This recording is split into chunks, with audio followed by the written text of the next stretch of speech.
কইস তুই? আমাকে নরেন্দ্র এই কাজ করে? ও মুসলমানের ধর্ম পালন করতেছে, রোজা রাখতেছে। ওর আবার কি সাজ লাগছে মুসলমানের ধর্ম ধর্ম পালন করবো, রোজা রাখবো? তোর কথা সত্যি? আচ্ছা, তুমি যে ইসলাম গ্রহণ করবা চাইতেছো, আমাদের মুসলমানের তরফ থেকে কি তোমাকে কোনো ভয়ভীতি দেখানো হয়েছে? না না না, কেউ তোমাকে আতঙ্ক দেখাইছে যে ইসলাম গ্রহণ না করলে তোমাকে এটা করা হবে ওইটা করা হবে এরকম কিছু? কেউ ভয় দেখেনি। তাহলে তুমি নিজের ইচ্ছায় স্বজ্ঞানে ইসলাম গ্রহণ করতে চাইতেছো? নিজের ইচ্ছে করে।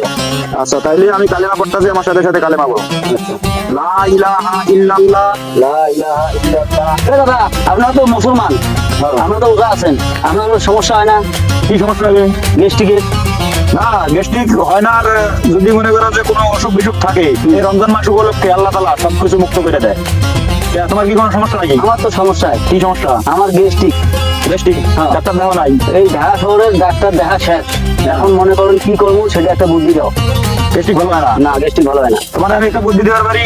তুমি যদিও হিন্দু মানুষ, তোমাদের ধর্ম এটা মানবো না কেউ, তোমাদের মনে করো গান বন্ধ করবো, তারপরে তুমি শুভে শুভে একটা জিনিস করে রাখতে পারো। সেটা হচ্ছে তুমি রোজা রাখবো আজকে থেকে, দেখবা যে আগামী 3 দিনের ভিতরে তোমার গ্যাস্ট্রিক ম্যাস্ট্রিক কিছুই থাকবো না রোজা রাখলে। তুমি যদি এটা মানো তাহলে আজকে থেকে শুরু করে দাও, তাহলে কিন্তু কিছুই বলবো না, ঠিক আছে?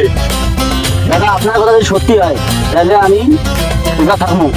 আগে আপনার পরে একটা খুশির সংবাদ দেবো। আচ্ছা, ঠিক আছে। বুঝলেন? তাহলে আমি গেলাম দাদা। আচ্ছা আচ্ছা।